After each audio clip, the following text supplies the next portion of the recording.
I hope आप सब बिल्कुल ठीक ठाक हैं और स्टडीज भी अच्छे से कर रहे हैं। मुझे पता चल रहा है कि आप लोग बहुत मेहनत कर रहे हैं, क्योंकि आप कमेंट बॉक्स में बहुत अच्छे अच्छे कमेंट्स लिखते हैं, अपने डाउट्स भी पूछते हैं। तो मुझे बहुत खुशी हो रही है कि मैं अगर मेहनत कर रही हूँ अपने व्यूवर्स के लिए तो वो भी स्टडी कर रहे हैं। तो दोस्तों, आज जो टॉपिक हम स्टार्ट करने वाले हैं वो है ह्यूमन रिसोर्स मैनेजमेंट। आज के इस पार्ट में हम इसका मीनिंग और नेचर पढ़ने वाले हैं, बट जल्दी से आप पहले चैनल सब्सक्राइब कर दीजिए अगर अभी तक नहीं किया है, और बेल आइकन दबा दीजिएगा ताकि वीडियो की नोटिफिकेशन आपको मिलती रहे। और प्लीज वीडियो को दोस्तों के साथ शेयर जरूर कीजिए। भाई, जितने ज्यादा लोग हमारे साथ जुड़ेंगे हमारा चैनल ग्रो करेगा। ऑब्वियसली मैं ज्यादा से ज्यादा कॉन्सेप्ट आप सब तक पहुंचा पाऊंगी ना। तो चलिए स्टार्ट करते हैं हम आज का कॉन्सेप्ट, ह्यूमन रिसोर्स मैनेजमेंट। पहले हम इसका मीनिंग समझ लेते हैं। ह्यूमन रिसोर्स मैनेजमेंट 3 वर्ड से मिलकर बना है, ह्यूमन, रिसोर्स और मैनेजमेंट। ह्यूमन का मतलब इंसान, रिसोर्स का मतलब वो साधन जिससे हम अपना काम कर रहे हैं, प्रोडक्शन कर रहे हैं या सेल्स बढ़ा रहे हैं, और मैनेजमेंट का मतलब हमारे अंदर की काबिलियत कि हम अपना काम दूसरे से कैसे करवा पाते हैं, कितने अच्छे तरीके से हम अपना काम कर पा रहे हैं। तो ह्यूमन रिसोर्स मैनेजमेंट का मतलब क्या बना कि कंपनी में हमारे पास जितने भी ह्यूमन बींग्स हैं उनको इस तरीके से यूटिलाइज करना कि कंपनी के प्रॉफिट्स इंक्रीज हो जाए, कंपनी की गुडविल बढ़े, मार्केट में उसकी रैपो बने और उनके मार्केट शेयर इंक्रीज करे। ह्यूमन रिसोर्स मैनेजमेंट अभी नया नया कॉन्सेप्ट आया है, कुछ साल पहले इसको मार्केट में लाया गया, धीरे धीरे ये डेवलप हो रहा है। इनका मेन फोकस होता है कि कंपनी में जितने भी ह्यूमन बीइंग्स हैं उन सभी को सही तरीके से कंट्रोल करना। ऐसा क्यों? क्योंकि देखिए, कंपनी चलाने के लिए 2 रिसोर्सेज चाहिए, ह्यूमन एंड कैपिटल। कैपिटल का मतलब जैसे आपके पास लेबर है, मशीन्स है, आपके पास मशीन्स है, मनी है, कैपिटल है। लेकिन ये सारी चीजें वेस्ट हैं अगर इनको यूज करने के लिए आपके पास ह्यूमन बीइंग नहीं है। मशीन अपने आप से तो नहीं चल जाएगी, प्रोडक्शन अपने आप नहीं हो जाएगा, जो लैंड है उस पर प्रोडक्शन अपने आप नहीं होगा। यानी ये सभी काम करने के लिए हमें ह्यूमन बीइंग की जरूरत है। और ह्यूमन बीइंग का मतलब ये नहीं कि हमने ऐसे ही किसी को भी जॉब दे दी। ह्यूमन बीइंग का मतलब कि आपको ऐसे पर्सन को जॉब देनी है जो स्किल्ड है, टैलेंटेड है, जिसको नॉलेज है, जो कम समय में अच्छा प्रोडक्शन आपको करके देगा, आपके कॉस्ट ऑफ प्रोडक्शन को कम करेगा, आपके वेस्टेज को कम करेगा। तो ह्यूमन रिसोर्स मैनेजमेंट का काम है कि कंपनी में ऐसे लोगों को जॉब दी जाए जो कंपनी के लिए फायदेमंद साबित हो, जो कंपनी के लिए लॉन्ग रन में बेनिफिट्स क्रिएट करके दे, कंपनी को अच्छा प्रोडक्शन करके दे। जब तक आपके पास टैलेंटेड लेबर नहीं होगी आपका काम अच्छे से नहीं हो सकता। तो इसको हम डेफिनेशन भी देख सकते हैं, आप चाहे तो इसका स्क्रीनशॉट भी ले लीजिए। According to Flippo, HRM is the planning, organizing, directing, controlling. यानी HRM जो है वो प्लानिंग है, यानी हम यहाँ प्लान करते हैं कि हमें किस तरह के रिसोर्सेज की रिक्वायरमेंट है, क्या उनकी नॉलेज होनी चाहिए, क्या स्किल होनी चाहिए, क्या क्वालिफिकेशन होनी चाहिए। ऑर्गेनाइजिंग यानी उनको सही तरीके से ऑर्गेनाइज करना, जो इंसान जिसके लायक है उसको वही काम देना, उसको ट्रेनिंग देना, उसके अंदर निखार लाना। डायरेक्टिंग यानी उनको डायरेक्शन देना कि भैया तुम्हें ये काम करना है, ऐसे करना है, इतने घंटों में इतना प्रोडक्शन करना है। कंट्रोलिंग यानी उन पर कंट्रोल रखना, उन पर नजर रखना कि वो सही तरीके से काम कर भी रहे हैं कि नहीं। ऐसा ना हो कि इंटरव्यू में तो बहुत अच्छा हाई फाई इंटरव्यू दे दिया और जब काम करने की बारी आई तो काम चोरी कर रहा है, ऐसा तो नहीं है। तो उनको कंट्रोल करना। प्रोक्योरमेंट, डेवलपमेंट, कंपनसेशन यानी आप उन एम्प्लॉयज को इकट्ठा कर रहे हैं, उनको डेवलप कर रहे हैं, ट्रेनिंग दे रहे हैं, उनको अगर कोई प्रॉब्लम हो गई है तो उसके लिए आप कंपनसेट कर रहे हैं, यानी हर्जाना दे रहे हैं। Integration of human resource, integration मतलब सबको इकट्ठा करके चलना। जितने भी एम्प्लॉयज आपके पास है आप उन सबको इकट्ठा करके काम कर रहे हैं। ऐसा नहीं कि कुछ एम्प्लॉयज के ऊपर तो बहुत ज्यादा बर्डन है, कुछ पर है ही नहीं, कुछ को तो आप हद से ज्यादा काम करवा रहे हैं, उनको स्किल्ड बना रहे हैं, उनको ट्रेनिंग दे रहे हैं, और कुछ को आपने इग्नोर किया हुआ है। ऐसा नहीं होना चाहिए। तो जितने भी एम्प्लॉयज आपके पास हैं उन सभी को इंटीग्रेट करके आपको काम करना है ताकि आपके ऑब्जेक्टिव्स अचीव हो सके।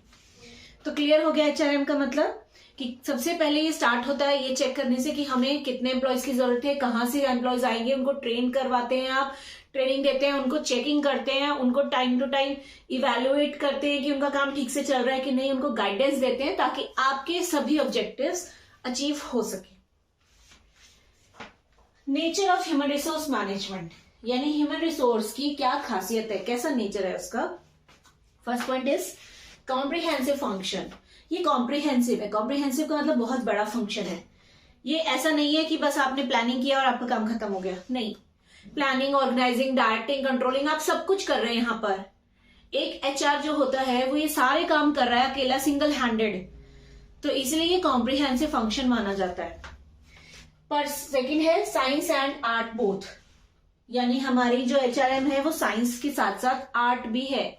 साइंस इसलिए क्योंकि आप उनको प्रॉपर स्किल्ड कर रहे हैं, उनको प्रिंसिपल सिखा रहे हैं, आप उनको रूल्स बता रहे हैं। और वो आर्ट इसलिए है क्योंकि हर इंसान में काबिलियत अलग अलग होती है और एचआर का काम है उनकी काबिलियत को निखारना, उनके अंदर के टैलेंट को और ज्यादा इंप्रूव करना, उनका एप्टीट्यूड चेक करना, उनका इंटेलिजेंस लेवल चेक करना और उसके अकॉर्डिंग उन्हें जॉब्स देना। Third, pervasive function. परवेसिव का मतलब होता है जो चीज चारों तरफ फैली होती है, यानी कि हर लेवल पर काम कर रही है, टॉप लेवल पे भी, मिडिल लेवल पे भी, लोअर लेवल पे भी।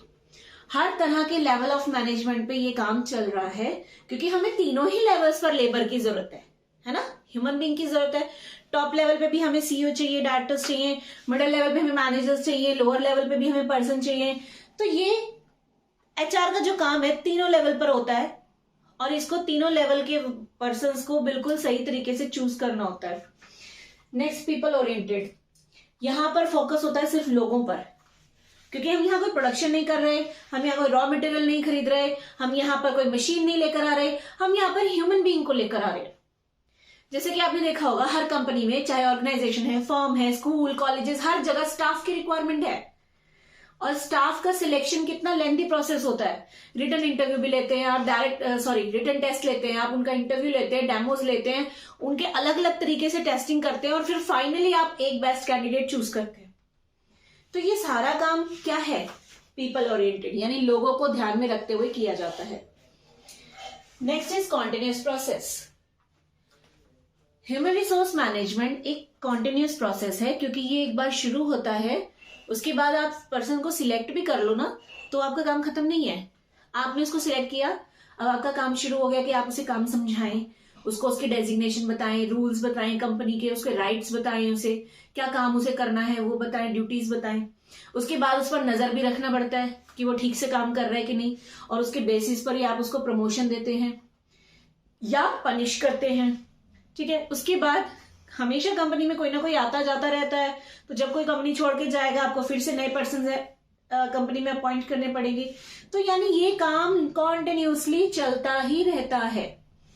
ठीक है, नेक्स्ट इंटरडिसिप्लिनरी, यानी कि यहां पर एक डिपार्टमेंट का काम दूसरे डिपार्टमेंट से जुड़ा हुआ होता है।